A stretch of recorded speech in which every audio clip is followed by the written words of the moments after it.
I'm David Cott, host of the History of Spain podcast, and this is episode 44 called Slavery and Jews of al-Andalus. In this episode, you will learn about the captivity and slavery in al-Andalus, as well as the Jews of Umayyad Spain and the Taifa Kingdoms. Don't miss an episode. Subscribe to the podcast. Slavery was a common feature in the Islamic Middle Ages. Al-Andalus was no exception. And it became, in fact, a hub of the slave trade in the Western Mediterranean that redistributed the slaves through Andalusi markets and beyond. Unfortunately, there is no data to estimate the number of slaves traded throughout the history of al-Andalus. But from the texts of the 10th century, we know that the majority of slaves were Berber, Black African, and Galician. Galician usually meaning anyone from the Christian north. Berbers and Black Africans were bought in other international slave markets. And the same can be said about non-Spanish European slaves bought to Jewish traders or Norsemen. The Andalusis captured the Christians themselves, with their Taifas against northern Spain. That was a competitive advantage of being at the border between the Islamic and Christian walls. And Jewish and Muslim merchants redistributed them in the Andalusi markets or re-exported to other regions of the Islamic world. In the late 10th century, Ibn Hawqal wrote that, quote, "Among the most famous exports from al-Andalus to other Muslim lands are commonly slaves, both male and female, from Frankish and Galician regions." End quote. The splendor and military power of the Caliphate of Córdoba had a logical repercussion in the magnitude of a slave trade and the amount of Christian captives from the northern Spanish kingdoms. And the apogee of the Christian captives occurred during the dictatorship of Almanzor in the late 10th century. One of the reasons Caliph Al-Hakam II and Almanzor invoked to justify their campaigns against the Christians was that there were enslaved Muslim men and women. So the jihad was also a war of liberation, and their victories were a way to gain personal prestige and legitimacy.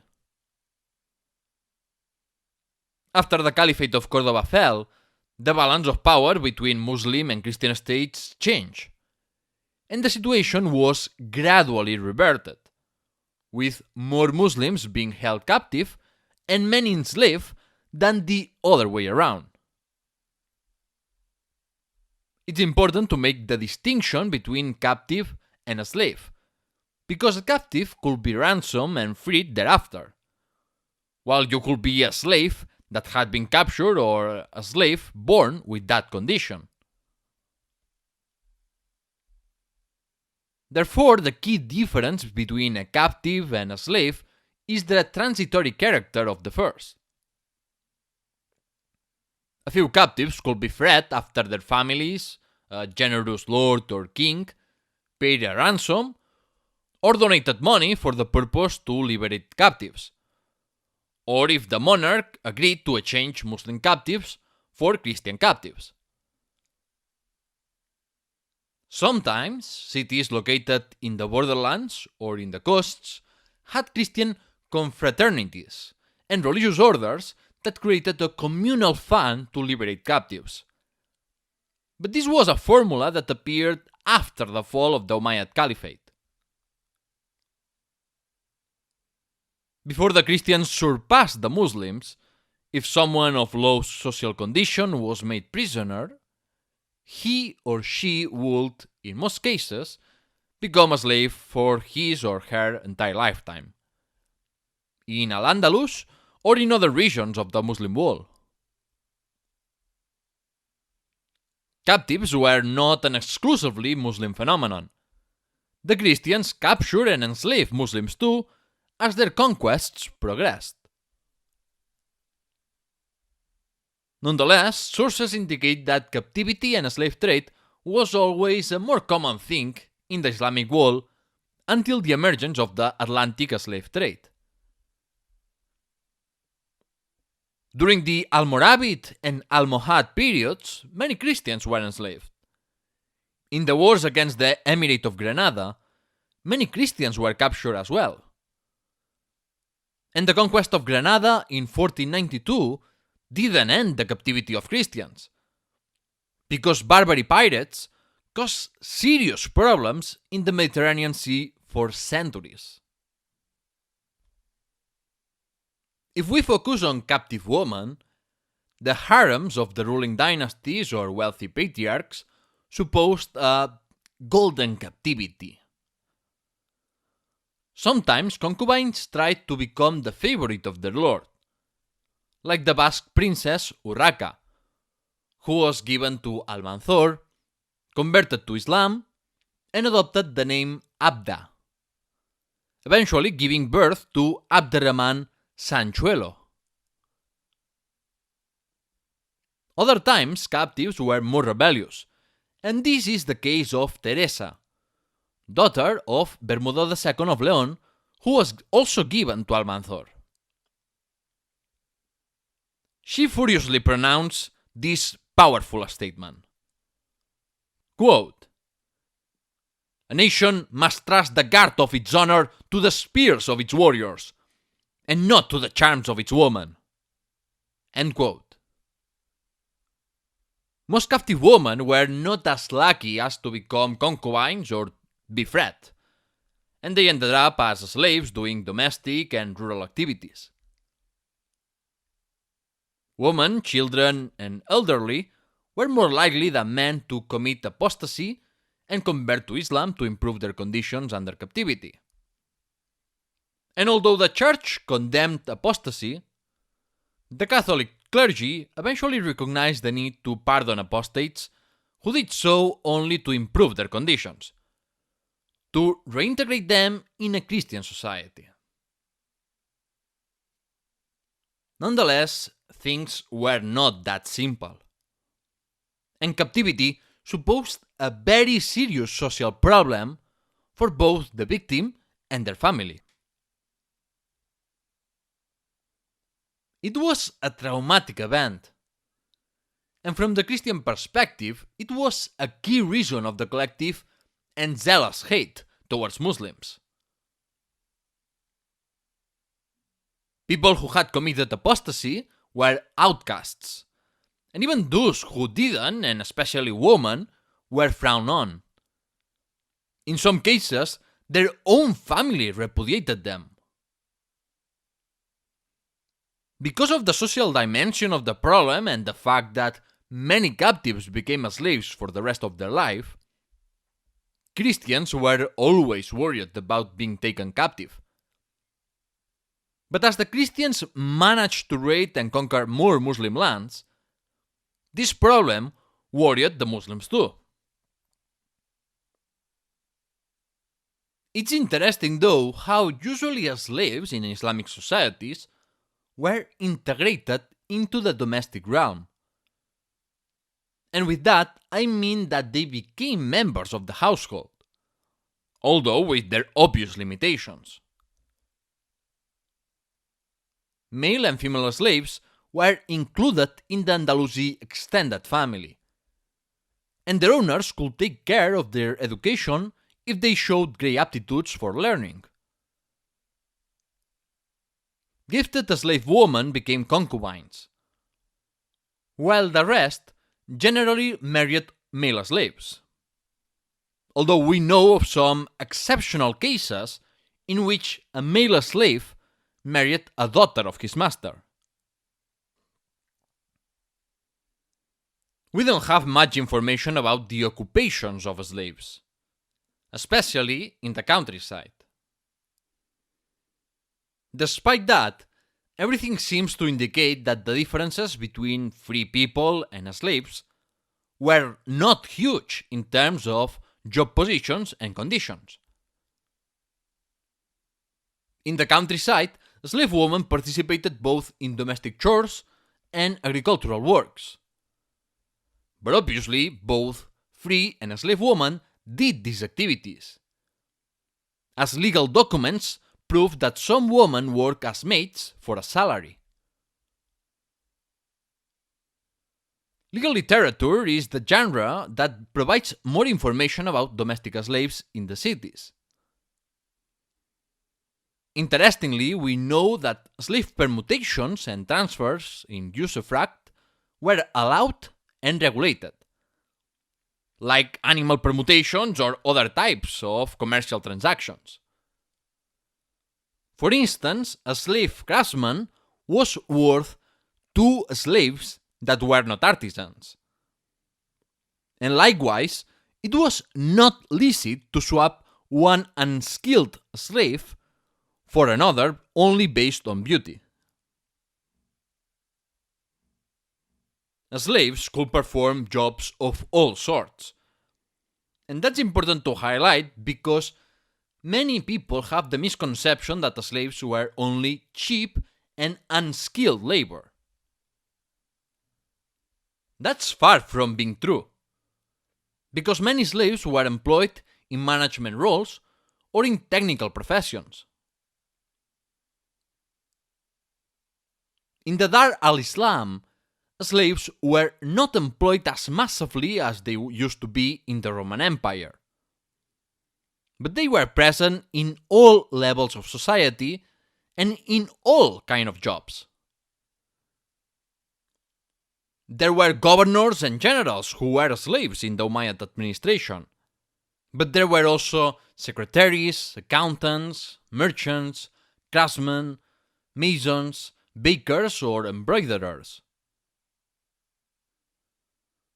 Some of the male slaves were castrated by Muslim and Jewish slavers to convert them into eunuchs and sakaliba. And the sakaliba could be created thanks to the military and pirate raids against northern Spain and the coastal regions of Europe. Since the dictator Almanzor distrusted the sakaliba, he stopped incorporating more of them into the caliphal guard, and he relied much more on Berber soldiers. With the arrival of the Almoravids and Almohads, black African slaves were more commonly imported to al-Andalus, while the influx of captives from northern Spain increased as well, because there were hundreds of skirmishes and incursions against the Christians. And the other way around too. Again, focusing specifically in captive and enslaved women, the capture and sale of Christian women in the slave markets of Al-Andalus suggests that there was considerable demand for this product. In many cases, women were captured in the Taifas against the Christian north and were enslaved in small numbers. But the Hajib and dictator Almanzor, or Almanzor in Arabic, was much more ambitious and he enslaved large number of Christians. When Almanzor sacked Barcelona in 985, all those Christians who had taken refuge in the city or that were defending it were either killed or enslaved. His son Al-Muzaffar in 1007 captured the fortress of San Martin de Rubiales in the county of Castile, and he separated the Christians into 2 groups. One group with all the men who were subsequently executed, and the other with women and children that were shared out among the victorious Muslim troops, as was the custom.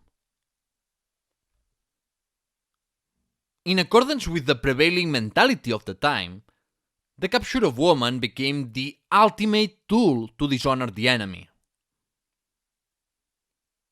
According to the 13th century Moroccan historian Abd al-Wahid al-Marrakushi, the around 50 campaigns of Almanzor from the 980s until his death in 1002 produced such a glut of Christian slave women that prices collapsed, and many Muslim men decided to buy a Christian slave concubine instead of marrying a free Muslim woman. The beautiful daughter of a Christian noble is said to have been sold for only 20 dinars, about the same as a horse. At sunrise, a town crier publicly auctioned off Christians throughout the morning. Sometimes entire families were on sale. And if the family was lucky enough, a wealthy patron bought the whole package as a gesture of Muslim charity. Christian women remained half-dressed during the auction. And if there was a potential buyer, the woman was moved to a near house and undressed to allow the potential buyer to check her beauty. In the auctions, characteristics such as origin, race, skills, health, virginity, and beauty in the case of women, or the reputation of the person in question, were all taken into account to determine the price. And as it happens to anything that's sold, demand and supply also determine the price. We even know from a number of examples that some slave traders obliged women to exercise prostitution and later abort, in order to avoid their price falling in the slave market. Obviously, the slave markets were nothing like the image given in some 19th century paintings of the Romanticism. With that, I think we can move on to the other topic of today's episode: the Jews of al-Andalus.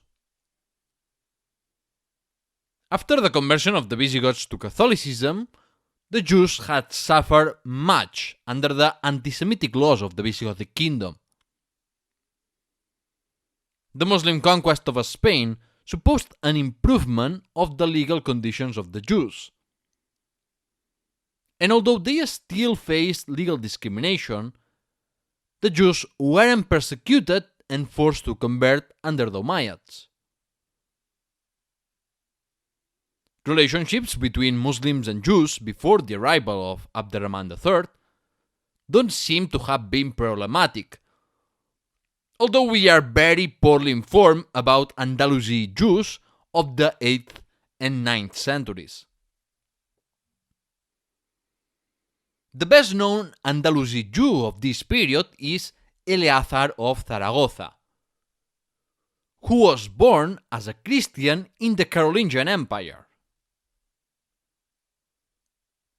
His Christian name was Bodo, and he had served as a deacon in the court of Louis the Pious, but for some reason he converted to Judaism in 838.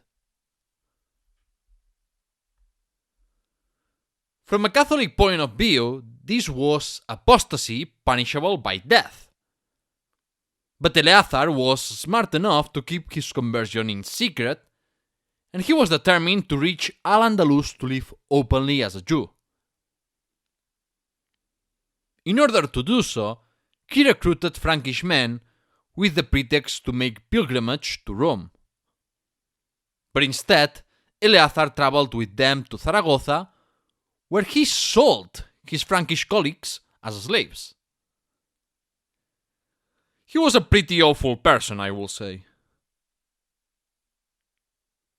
In Zaragoza, Eleazar gained fame as a polemicist against Christianity and an advocate of Judaism. He exchanged correspondence with Álvaro of Córdoba, the man who later wrote a chronicle about his friend Eulogio, the leader of the Martyrs of Córdoba. Letters began in a cordial tone, but soon descended into an exchange of insults. However, Eleazar of Zaragoza is remembered precisely for being a notable apostate and polemicist, an extremist Jew who didn't represent the other Jews of al-Andalus. Just like Eulogio and Álvaro of Córdoba didn't represent the majority of Mozarabs. In the Umayyad and First Taifa period, the Jewish population seems to have grown in the Iberian Peninsula, as a result of both immigration and demographic expansion of the Jews. Unlike many Mozarab Christians, the small Jewish community remained largely faithful to Judaism, partly because their faith requested frequent assembly for prayer and a communal bathhouse, something that encouraged them to live in special Jewish quarters. Although the Jews usually lived in Jewish quarters, the exception to this rule is the Cordovan city of Lucena, that was exclusively inhabited by Jews from the 9th to the late 11th century. Because of that, Lucena was known as the Pearl of Sepharad. And it's not surprising since Lucena was originally known as Eliosana, meaning in Hebrew, "May God save us." Lucena was a center of Jewish religious scholarship until the Almoravids and Almohads persecuted Jews and destroyed the city, provoking the migration of many Jews to the Christian north. Going back to my point, the Jews of al-Andalus were Arabized, but not Islamized. Despite the fact that Arabization in al-Andalus and in all the other parts of the Islamic world was for many Christians a way station on the path of adoption of Islam.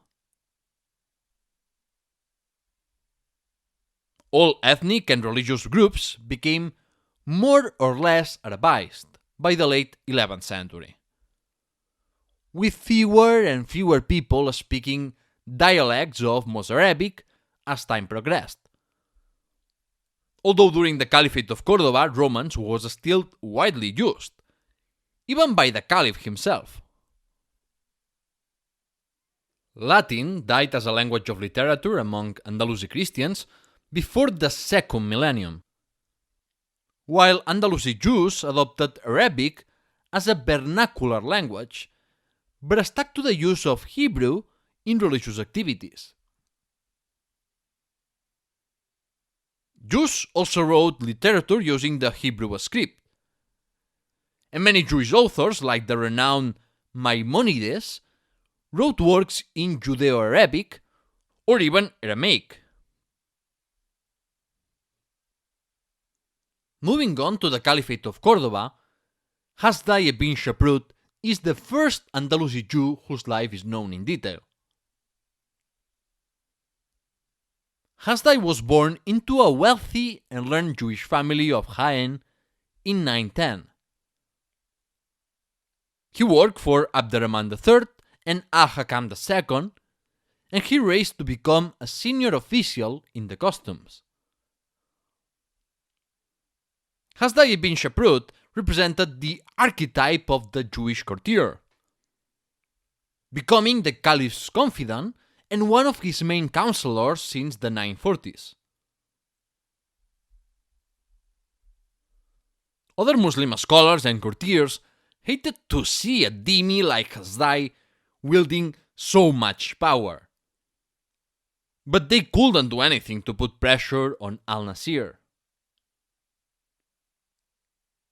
Caliph Abderrahman III used the medical and diplomatic skills of Hasdai to cure the obesity of the deposed king of Leon, Sancho, after his grandmother, the influential Queen Dowager Toda of Pamplona, requested help to his nephew, the Caliph Abderrahman.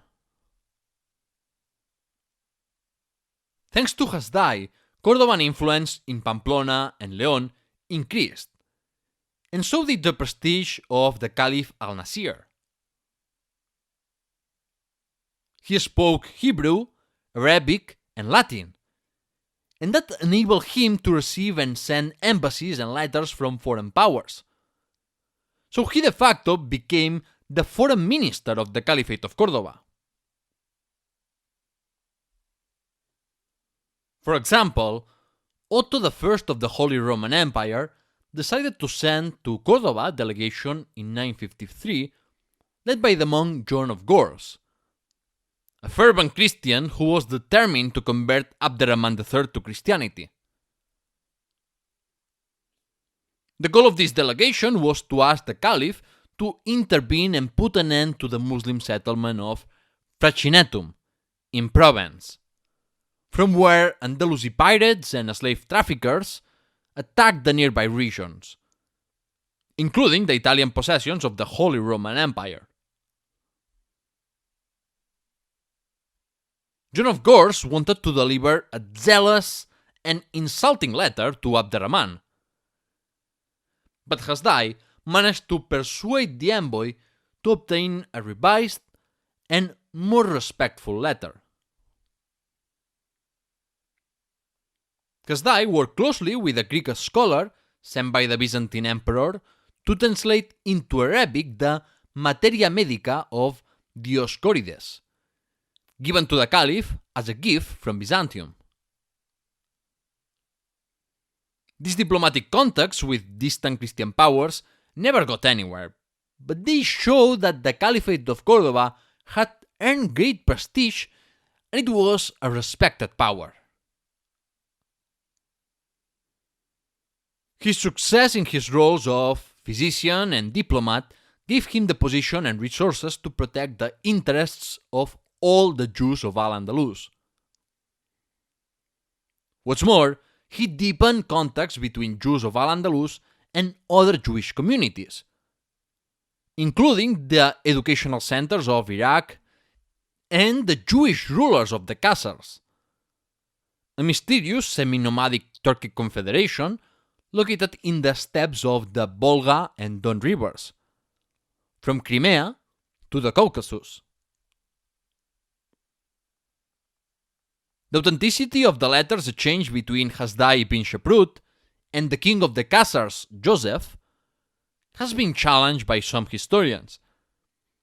But currently I think that it's more accepted the view that the Khazar correspondence are valuable sources for our knowledge of the Khazars, who are about to disappear in the second half of the 10th century.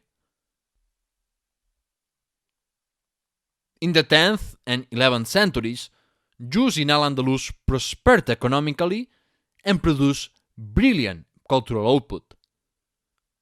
And Hasdai was very important to build the foundations of the flourishment of Jewish culture in al-Andalus.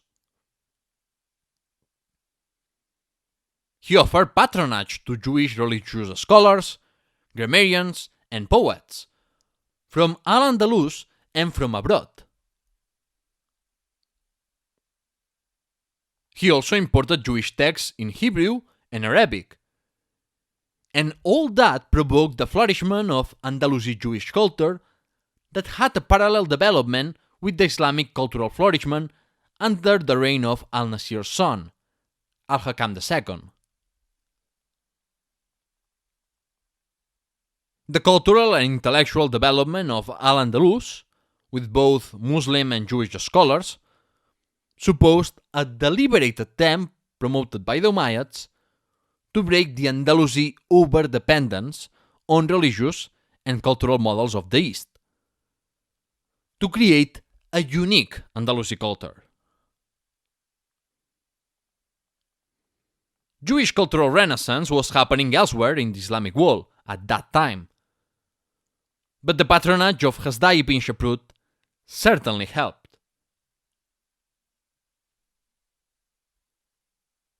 The fall of the Caliphate of Cordoba supposed more opportunities for the Jewish community in the small Taifa Kingdoms. In the first Taifa period, we see many Jewish politicians serving in the courts of Almeria, Zaragoza, Denia, Seville, or Granada. Everywhere, Jews played similar roles to that of Hasdai ibn Shaprut a century before, in political positions that allowed them to act as patrons for Jewish cultural activity. Their skills and the fact that they belonged to a tiny minority that couldn't threaten the Muslim political setup made Jews useful administrators for the Taifa rulers. Only in the then small Taifa of Granada, the Jews made a Muslim ruler their puppet. The man who did so was Samuel ibn al-Nagrila, also known as Samuel HaNagid, meaning the prince. We don't know how he acquired such dignity, but the title implies recognition and respect from the Berber Zirid rulers of Granada and the Jewish communities of al-Andalus and abroad. Samuel HaNagid successfully navigated the politics of the tiny Taifa of Granada with a skill, and he is said to have rose to become both the chief minister and general of the Taifa. The story of his rise is a legend modeled on that of dictator Almanzor, and it seems hard to believe that he led troops in a state whose ruling Berber elite was defined by its military character. Whatever was his actual role, it's true that Samuel HaNagid was a very influential man in the Taifa of Granada, because he managed to be succeeded in the position of vizier by his son Joseph, when he died in 1056. The power of a Jew over a Muslim community raised hackles, as for instance Ibn Hazm, a prolific Muladi polymath and father of religious comparative studies, attacked Samuel in a fiery pamphlet, accusing him of attacking the Quran. Samuel HaNagid was also a major poet of the Jewish Renaissance in al-Andalus, and a patron of other Hebrew poets.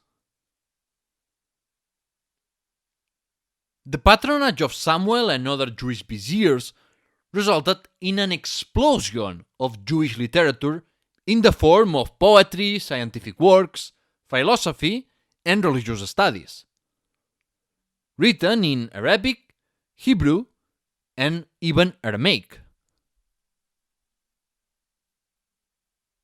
In other parts of the Islamic world, the same phenomenon was occurring, but not with the same intensity. And the difference probably lies in the emergence of Taipa Kingdoms. The number of Taifas and their economic prosperity offered opportunities for the Jews in the political, economic, and cultural spheres. Some historians, such as Maria Rosa Menocal or David John Wasserstein, label this as the golden age of Jewish culture. Although other historians, such as Bernard Lewis, Marken Cohen, or Darío Fernández Morera, say that this view is exaggerated and a myth. I think that it's undeniable that during the Caliphate of Córdoba and First Taifa period, Jewish cultural production in Spain reached an all-time high. So I don't think it's exaggerated to say it was a golden age of Jewish culture. But at the same time, you must not forget that it's also true that Jews continued to face discrimination, and they were always seen as second-class citizens, even during that period of relative tolerance.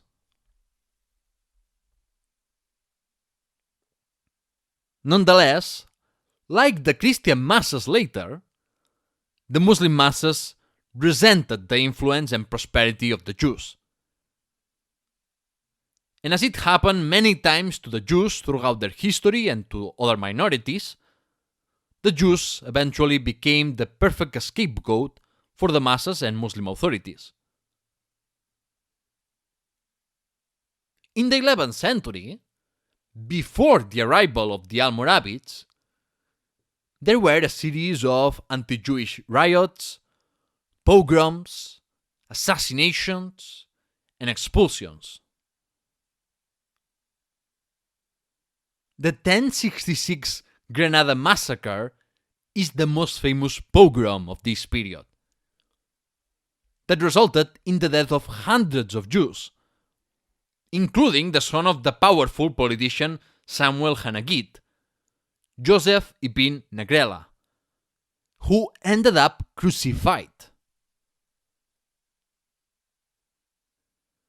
Abu ibn Ishaq incited the pogrom with this poet that criticized the Berber emir of Granada for favoring the Jews. Quote, "He has chosen an infidel as his secretary, when he could, had he wished, have chosen a believer. Through him the Jews have become great and proud, and arrogant, they who were among the most abject. Oh, why did he not deal with them, following the example set by worthy and pious leaders? Put them back where they belong, and reduce them to the lowest of the low." End quote. The poem is quite long, but I think you get the idea. The Almoravids and Almohads only intensified the persecutions against both Christians and Jews, giving them the choice of either convert to Islam or to be expelled to Africa, as the Catholic monarchs and the Habsburgs later did to the Jews and Muslims. Let me repeat it. The Muslims eventually forced conversions and expelled other faiths. And I want to highlight that because everyone knows about the Christians doing it, but not the Muslims centuries before. If you have the preconceived image of Spanish Christians as intolerant, and Andalusis as tolerant and multicultural, you are wrong.